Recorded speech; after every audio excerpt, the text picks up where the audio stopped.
With Dan Price of the Victoria Royals. Dan, thanks for taking the time to do this.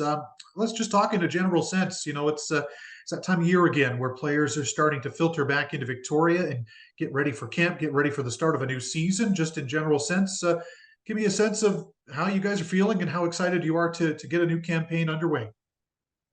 Thanks, Chris. Yeah, I appreciate it. It's great to talk to you as well. The excitement's really high. Obviously, everyone's really excited to be back in Victoria. It's been a long summer, a productive summer. I know everyone's put in a lot of work. And with training camp approaching here very quickly, it's just great to see the guys back around the facilities, getting organized, reintroducing themselves to one another. And the energy is really high. Mindset's very positive. As I've talked about before, towards the end of last season, there's a real sense of mission and purpose within the group. They've been together for a while now, for a few years. So I know everyone's really looking forward to getting back together formally and seeing what we can do. Let's circle back to the end of June, Dan. The NHL draft in Nashville. The Royals, had a pair of defensemen selected in the draft, in Justin Kipke, who went to the Coyotes, and Caleb Parker, who went to the Minnesota Wild.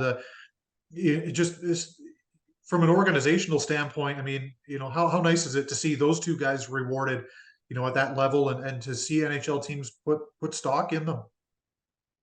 It's very rewarding, primarily for the players, of course, for them and their families.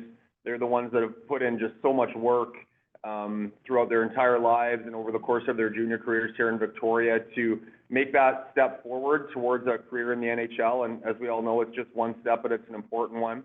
And organizationally, we're very proud of them as well. Right from our ownership through management and coaching and all the support staff, everyone's very invested, obviously, in the lives and the careers of the players. So to see Justin and Caleb be recognized in that way, and then when you look at not just those two being drafted, but what Gannon Larocque has already accomplished, and some of the players who went away to development camps this summer too, and we know will be at training camps, NHL training camps in the fall, like Braden Sherman, Reggie Newman, Nate Miskey, just to name a few. It's a very exciting time in Victoria for all those players to be recognized in that way. I know there'll be more coming in the future as well.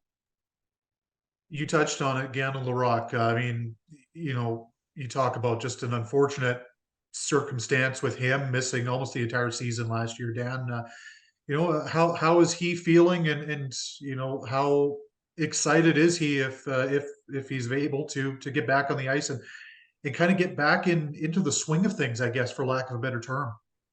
Yeah, I can tell you he looks, I think, probably better than he's ever looked, which is saying something. And, you're right. He's been through a challenging couple of years, just getting his body to a spot where it's exactly where it needs to be and where he wants it to be. And I believe that's where he is now. So his energy around the rink has been tremendous. Obviously, he is our leader. He is the captain of the team. He drives the performance and the culture of the team in the dressing room. So having him back and healthy and in a positive frame of mind has just been outstanding. Primarily for him, of course, that's the most important thing, but by extension, just that impact, that ripple effect on the rest of the group has been great. You look around the league, and Dan, there aren't a ton of 20-year-old goaltenders out there. You guys are fortunate enough to have one in Braden Holt. As he prepares for his first full season in Victoria after coming over from Everett, just tell me a little bit about, the mindset that he has, what he's brought to your organization since coming over, and just having a veteran in him kind of back there as you guys get set to launch a new season here. Yeah, it's true. He's had a great summer as well. And he really identified a few things over the course of his junior career that he wanted to refine and improve going into his 20-year-old season, his last season in the league. His mobility, his strength, his range of motion, his speed in the crease, all those things were already, I think, assets of his, and he's improved them even more. So the work that he's put in personally over the course of the summer, that the training staff around him has supported him on, it's really paying off. You can see that. You can see it the moment he walked in the door. It's been evident in the last couple of days. I'd be remiss if I didn't ask you about Cole Reshny. I know he got a taste of WHL life both at home and on the road with your group last year, but obviously a highly touted WHL prospects draft pick, and now entering his 16-year-old season. For those who haven't really seen Cole and don't have that much of a sense of what his game is all about, maybe tell me a bit about the player, the person, and kind of how excited you guys are to have him kind of available to you for a full season. Yeah, you're right. It really does start with the quality of person. You know, and that's one of the things that really struck us about him when we first started getting to know him. He's tremendously humble. He's respectful. He's mature. He's a hardworking person. He's very diligent, not just on the ice not just on the ice, excuse me, but off the ice as well. He's just a good young man, and he comes from a great family in that way. You know, a small farming community in Macklin, Saskatchewan. And his family raised him that way. The Reshny family, they're outstanding people as well. And they've raised him with good values and tremendous work ethic. And that's, I think, a big part of the reason why he's had so much success to this point in his hockey career. He goes about things the right way. He treats people properly. He prepares extremely diligently on the ice, off the ice. And you see that reflected in his gameplay.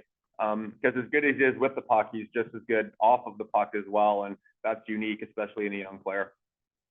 My last one for you, Dan, is kind of a follow-up to what you mentioned off the top with respect to, you know, the fact that you've got as many returnees as you do, and we all know that kind of in this game at this level, there's a high degree of turnover with respect to the junior hockey cycle. But you know, when you look at your group and in speaking with a couple of your players over the summer, just that hunger really seems to shine through. And you know, when you get everybody back together, I mean, how much of, maybe not an advantage, but how much of a bonus is it for you to know that, you know, these guys kind of already know each other, know one another for the most part, and are able to feed off one another once you get back to work here?